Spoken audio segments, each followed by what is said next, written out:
Le DAF Fresh Morning, c'est 104.5 tonnes de bonne humeur. Tous les matins sur Urban FM. La meilleure radio de la capitale. La meilleure radio de la capitale.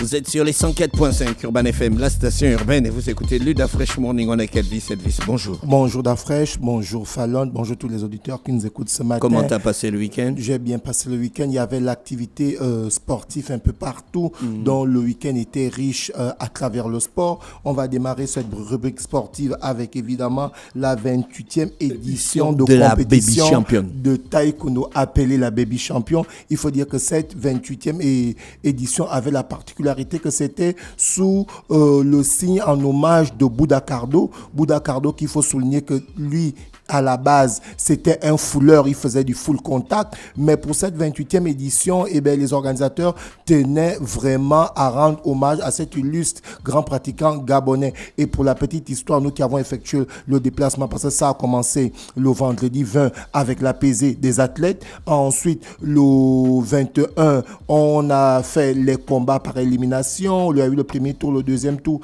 les huitièmes de finale et demi-finale. Et le dimanche, il y a eu évidemment les finales. Donc, l'un des organisateurs nous a fait savoir que Bouddha Cardo fait partie des gars qui avaient donné le nom de la compétition appelée Baby Champion. Donc, ça s'est très, très bien passé. On a pu voir plusieurs clubs qui ont effectué le déplacement. Au total, il y en avait 30 clubs d'Afresh qui ont effectué le déplacement des 4 coins du Gabon. Et cette Baby Champion qui était pour les jeunes de 16 à 3 ans, c'est très bien passé parce que derrière, le président de la GACAMA nous a fait savoir qu'il y a eu près de 500 athlètes qui ont effectué le déplacement. Donc, tu t'imagines, du côté du palais des sports de Libreville, c'était carrément l'apothéose. On a pu voir notamment les combats des enfants de 4 ans. Tu vois un peu le combat des enfants de 4 ans au niveau du taekwondo. Les enfants ne se touchent pas, mais ils font des démonstrations. Tu vois, pour nous qui étions allés pour la première fois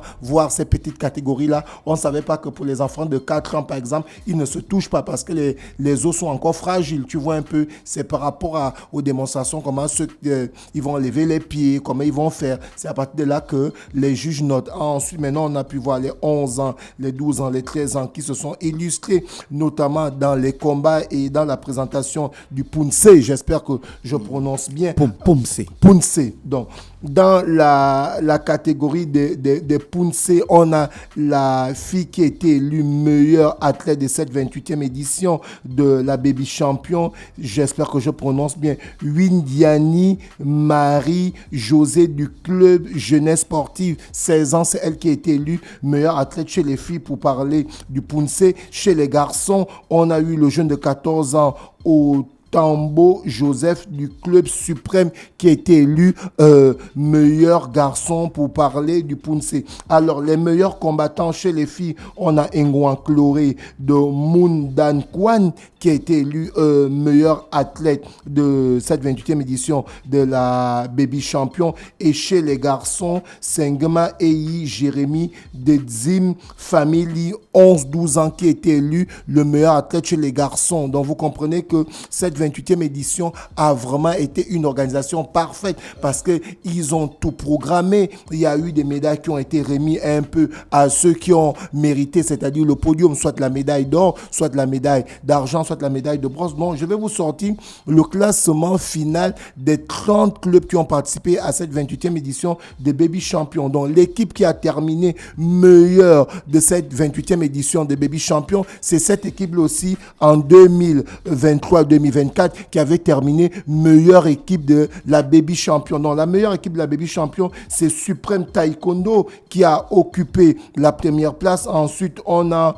Mwandan Kwan qui a occupé la deuxième place. Ensuite, on a Zim Family qui a occupé la troisième place. On a Amabe qui a occupé la quatrième place. On a la jeunesse sportive gabonaise de Taekwondo qui a occupé la cinquième place. On a Avenir Taekwondo Lambaréné. Tu vois que Lambaréné était représenté, qui a occupé la sixième place. On a Sherifa la septième place. On a Yakwa Taekwondo la huitième place. On a Specimen Sport Taekwondo qui a occupé la neuvième place. Et on a Anpa qui a occupé la dixième place. On ne peut pas citer tous ceux qui ont occupé les places ont, donc là, j'ai juste cité les 10 premiers, parce que sur 30, il y a eu 10 qui ont été, qui ont occupé la première place. Donc, on ne peut que faire la lumière sur les 10. Donc, je rappelle que l'équipe qui a remporté cette compétition par équipe, qu'il avait déjà fait l'année dernière, c'est Suprême Taekwondo qui occupait la première place, Moine Dan Kwan a occupé la deuxième place et Zim Family a occupé la troisième place. Donc vous comprenez que derrière il y avait des médailles. Par exemple, Supreme Taekwondo a totalisé 14 médailles d'or, 13 en argent et 12 en bronze. Vous voyez un peu que c'est au niveau des médailles d'or. Ensuite, Moine Dan Kwan a occupé 13 médailles d'or, 6 en argent et 2 en bronze. Et Nzim Family,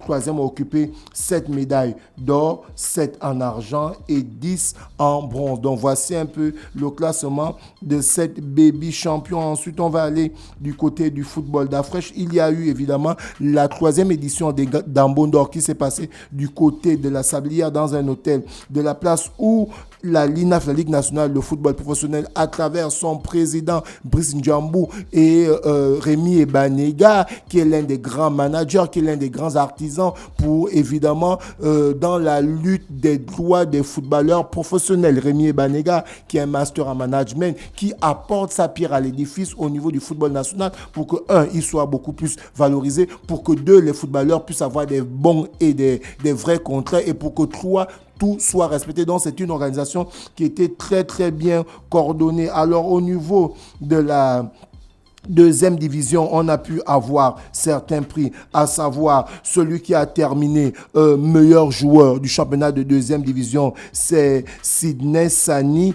qui a terminé meilleur joueur de ce championnat de deuxième division. Ensuite, le deuxième, c'était Omar Bouanga, et le troisième, Patrick Baé.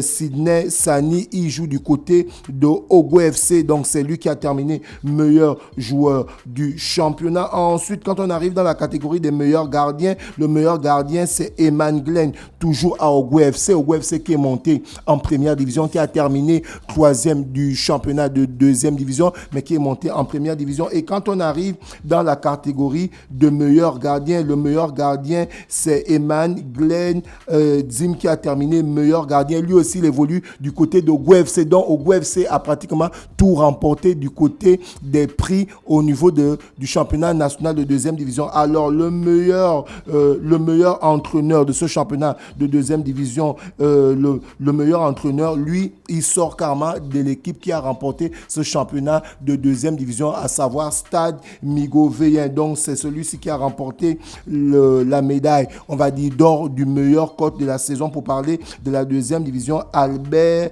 Dindou. Alors, lorsqu'on arrive du côté de la première division, le meilleur buteur du championnat, c'est un joueur de Manga Sport, lui qu'on pensait qu'il devait être appelé en équipe nationale. Bitege Cruz, il n'a pas été appelé en équipe nationale, mais il a terminé meilleur buteur du championnat national. Et le coach Thierry Mouyouma avait souligné que c'est par rapport à sa position que celui-ci n'est pas appelé, parce que derrière, il ne répond pas vraiment au principe des attaquants actuellement que lui, il appelle par rapport à sa position. C'est ce que le coach a dit. On espère vivement que les résultats vont suivre, parce que lorsque le meilleur joueur ou le meilleur buteur du championnat ne sont pas appelés en sélection, on se dit que ceux qui sont appelés sont vraiment les meilleurs. Et de l'autre côté, généralement, il est souvent important, comme je l'ai souligné à travers mes confrères, que le meilleur buteur et le meilleur joueur du championnat national d'un pays, lorsque ce pays-là joue une compétition, on va dire quoi, internationale, que ce soit au niveau de la Coupe d'Afrique ou la Coupe du Monde,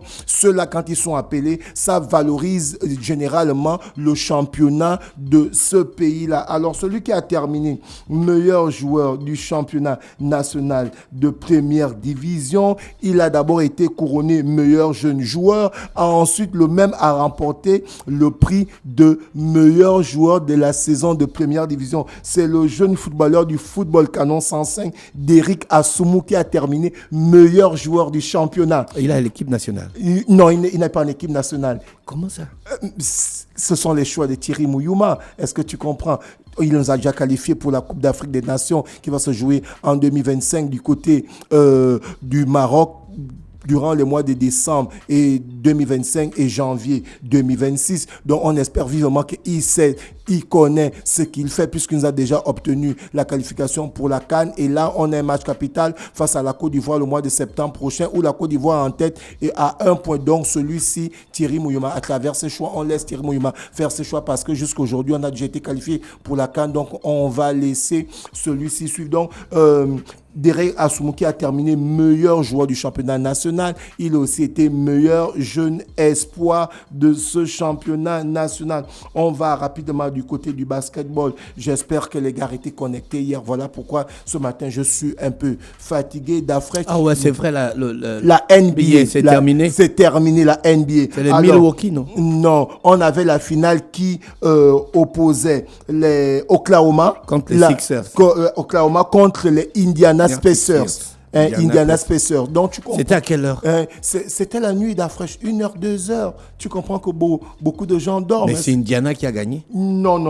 C'est pas Indiana. Non, c'est pas Indiana qui a gagné. C'est Oklahoma qui devient champion NBA. Oklahoma, c'est l'ancien nom, tu vas te rappeler. C'est les Sonics de Seattle. Ouais, à l'époque, les Sonics de Seattle. Ils avaient perdu la finale 96. Tu te souviens, à l'époque, ils avaient le duo Gary Payton et Sean Kemp. Est-ce que tu comprends un peu? Voilà, tu te souviens. À l'époque, ils étaient les Sonics de Seattle. Là, maintenant, ils sont devenus Oklahoma City. Donc, du coup, ce sont eux qui ont remporté ce titre NBA face à Indiana Pacers. Tu vois que Indiana n'a pas démérité parce que du côté de la NBA, lorsque vous arrivez, pour que les auditeurs comprennent bien, quand vous arrivez à partir des huitièmes de finale, c'est pas un match aller-retour comme la Ligue des Champions. C'est 7 matchs. Donc, c'est le meilleur des 7. Si tu remportes déjà 4 matchs d'affilée, si tu remportes 4 sur 7, tu es déjà passé. Bon. On arrête. On arrête. Est-ce que tu comprends un peu? Donc, dans le cas de figure de cette finale NBA, sur les 6 matchs, les 2 équipes, chacune avait 3 victoires. Donc, on est allé au match 7. Est-ce que tu comprends un peu? Donc, c'est souvent rare d'arriver au match 7. C'est souvent rare. Mais ça arrive. Souvent, il y a des équipes qui vous tapent déjà 4-0. Ils montrent vraiment qu'il y a une suprématie. En temps, dans cette finale, les 2 équipes se valaient. Donc, du coup, voilà pourquoi on a pu arriver à ce match 7. Et quand tu regardes même le résultat de Oklahoma City qui bat Indiana Pacers, c'était 103 à 91. Donc, juste 12 points d'écart. C'est quand même énorme. C'est quand même énorme. 12 points, c'est quand même énorme au basket. Surtout à ce niveau-là. À ce niveau, bon, ça se joue généralement à 2-3. À des petits détails. Tu te souviens se joue généralement 5-6 points, 4 points. Tu vois, et ça se joue généralement au Money Time. Tu as pu voir la finale des Jeux Olympiques, les États-Unis face à la France. C'était pratiquement serré, mais il a fallu que Stéphane Curie nous envoie, nous tous aller dormir. Est-ce que tu comprends? Et du côté de la SNI, il y a eu la 3e édition du All-Star Game qui s'est très bien passée. Du coup, on a eu les Andy Sports qui ont eu à faire un match d'exhibition. Ensuite, on a eu une présentation de taekwondo et on a eu maintenant le All-Star Game qui était mené par Ambourou Aboubakar, capitaine de la sélection de la 2e génération. Ensuite, on avait le Baba Yaga, Tony Boussougou, le capitaine de la 3e. Baba Yaga. Oui, c'est son petit set-upper. Baba Yaga, on l'a reçu la semaine dernière, c'est son petit blague. C'est le Baba Yaga, Tony Boussougou qui représentait la 3e génération. Et pour la première génération d'Afroche, on a pu retrouver certains joueurs que tu connais. On a pu retrouver Superfly. Il y avait le père de Chris Obama. Chris Silva Obama, est-ce que tu comprends un peu? Le grand Juice qui était là. On avait Fabrice Nollet aussi qui était dans l'équipe. Est-ce que tu comprends un peu? Donc ça s'est très bien passé du côté de la SNI pour parler de cette 3e édition. Ensuite, le samedi, il y avait la fondation Géraldine Robert et qui était accompagnée des filles. Tu sais que Géraldine Robert, elle fait beaucoup pour la jeunesse gabonaise. Donc du coup, elle organisait Girl You Matter, qui veut dire les filles, en fait, vous comptez pour moi. Donc, c'était pratiquement une 50aine de filles. Tu as dit ça comment? Girl, you matter. Regarde, matter. Tu vois un peu. Donc, du coup, les filles, en une traduction, simple. Les filles, vous comptez pour moi. Donc, du coup, ça fait quoi? Ça s'est très bien passé. Ça s'est passé le 21 juin 2025 du côté de la baie des Rois, où on avait des côtes telles que Cyrielle, on avait des côtes telles que Ocom Mathilde, qui ont pu évidemment se retrouver avec ses filles, sans compter Géraldine Robert. Donc, dans un premier temps, c'était un programme de leaders et de basketball du côté de la baie des Rois, où il y avait des jeunes filles, une centaine des filles qui se sont retrouvées de plusieurs clubs de Libreville. Et pour le premier programme, c'était le mentoring et le leadership. Donc, elles ont pu s'entretenir avec ces jeunes filles gabonaises dans le leadership et évidemment le mentoring, ça s'est très bien passé. Et ensuite, maintenant, on est allé du côté de la practice basketball qui s'est effectuée entre 14h et 17h et ça s'est très bien passé. On va peut-être la voir cette semaine. Elle viendra nous faire un peu le contour de ce qui s'est passé parce que derrière aussi, il y a Giant of Africa, ce qui s'était passé l'année dernière pendant les vacances où il y avait une soixantaine de filles et des garçons qui avaient été habillés par Nike et le manager général de Toronto Raptors était là lui-même venu lancer les hostilités et ça s'était très bien passé. Donc Géraldine Robert qu'on espère qu'on va retrouver cette semaine pour venir nous parler de cela. Merci Elvis avec nous ce matin sur les 104.5 Urban FM, la station urbaine dans Luda Fresh Morning, le réveil matinal au plus haut de la capitale, sur la radio ou la plus haute de la capitale. Le Da Fresh Morning, c'est 104.5 tonnes de bonne humeur. Tous les matins sur Urban FM. La meilleure radio de la capitale. La meilleure radio de la capitale.